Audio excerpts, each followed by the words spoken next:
Alright, so on our third installment, we're going to do the freckled girl image. So you're going to open that one up, and you're going to see that she's very beautiful, and she has these beautiful freckles that we are going to try to remove some of these things. Again, we've talked about what you could do in Photoshop to that could be unethical.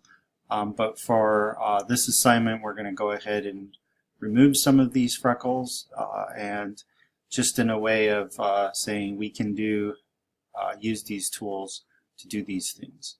So you'll see that she does have a little spot up in her hair right here that looks like something could be a blemish there. She does have a little mole right there and some freckles. And we're going to go ahead and remove some of these. And we're going to use the two tools that we've already used, which is the clone stamp tool. And we can stamp and we can select an area and remove something. That one might work really good up here. Remove this. And then you can select right along the ridge of her head right here. If you select it right in there, you'll see that it's copying it. It's copying that same little value.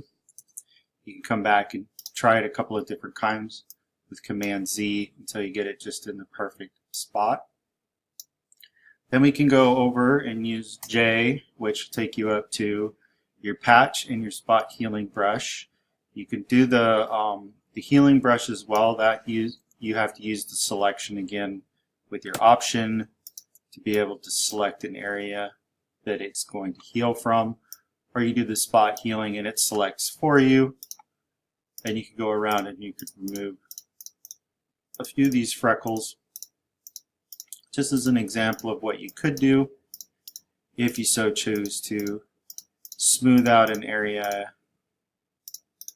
And you don't want to remove too much, because if you do too much, it starts to look fake. And if you go over an area that is probably not correct, it's going to start like doing all of this banding and stuff, which you don't want to do.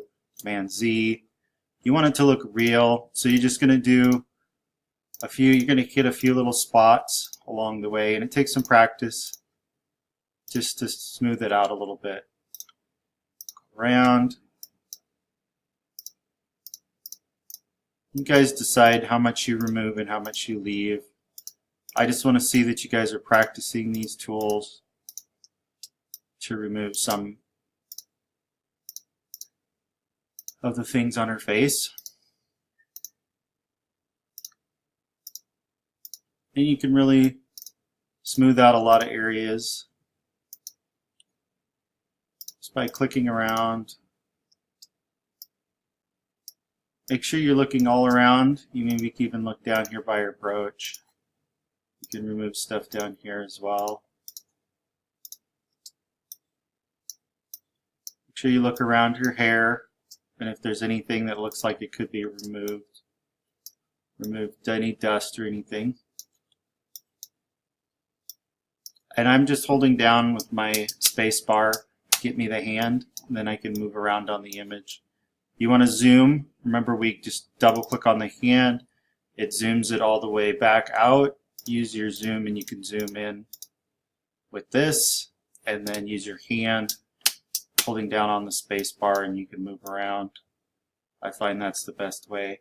I wouldn't go any farther in than maybe 200%, maybe less, go back out. 100% usually is what I work at.